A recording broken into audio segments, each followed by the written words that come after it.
Fitra Maulana dari kelas 10 Tegar 2. Saya akan menjelaskan materi-materi yang saya pelajari selama 1 tahun terakhir ini. Yang pertama adalah penggunaan alat ukur. Alat ukur sendiri dibagi menjadi 3. Ada alat ukur mekanik, alat ukur elektronik, dan juga alat ukur pneumatik. Alat ukur mekanik terbagi menjadi beberapa contoh alat jenis. Yang pertama ada mistar baja, lalu ada meteran atau mistar gulung. Yang ketiga ada jangka sorong.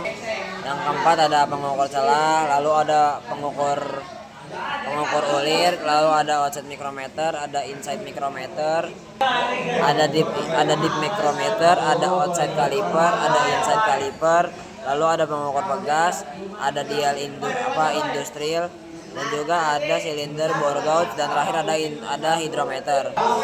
Lalu ada alat ukur elektronik. Alat ukur elektronik itu mempunyai beberapa contoh, yaitu multimeter, timing light, scanner, voltmeter, avometer, dan juga yang lain-lainnya.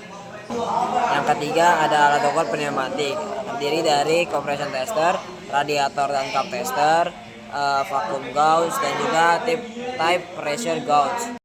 Kedua, saya akan menjelaskan materi tentang hand tools dan juga power tools. Apa sih hand tools? Hand tools itu adalah suatu benda yang digunakan oleh menggunakan tenaga manusia. Berikut beberapa contoh hand tools yang saya ketahui dan saya ingat. Yang pertama ada kunci ring, ada kunci pas, ada kunci Inggris, ada kunci kombinasi, ada kunci P, kunci pas maksudnya kunci T, kunci L, lalu ada tang potong, tang jepit, lalu ada obeng minus, obeng plus, lalu ada palu, ada baut, ada mur, ada speed handle, kunci shock, dan juga ada obeng magnet. Lalu berikutnya ada power tools. Apa sih power tools? Power tools itu adalah suatu benda seperti hand tools, tapi dia menggunakan tenaga baterai atau tenaga listrik.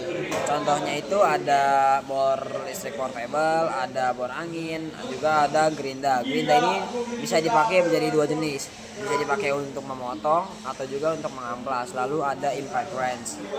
Selanjutnya saya juga mempelajari beberapa jenis alat berat, dan yang saya ingat adalah seperti ekskavator, bulldozer, crane, wheel loader, lalu ada dump truck, ada grader, ada paver, ada roller.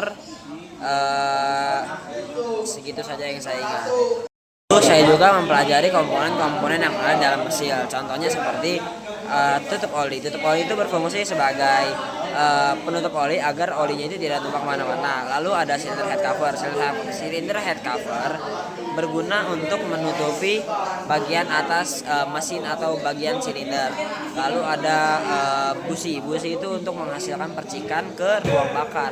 Lalu ada injektor. Injektor itu tugasnya untuk menyemprotkan bahan bakar. Lalu ada alternator. Alternator itu untuk menghasilkan listrik. Lalu ada throttle body. Tugasnya throttle body itu adalah untuk mengatur volume. Nah, lalu ada intake manifold. Untuk manifold itu untuk membagi aliran udara secara merata. Lalu ada coil. Coil itu fungsinya untuk mengubah arus tekanan listrik menjadi yang lebih tinggi lagi. Ada juga namanya piston. Piston ini yang paling penting. Piston ini fungsinya untuk mengubah tekanan menjadi tenaga gerak. Lalu ada mounting. Mounting ini salah satu bahan yang menyangga mesin ke kerangka bagian mobil. Lalu ada crankshaft, yaitu untuk merubah gerakan piston. Ada oil pan. Oil pan itu tugasnya untuk tempat oli agar tidak bocor. Lalu ada oil filter, berfungsi untuk menyaring filter oli yang kotor.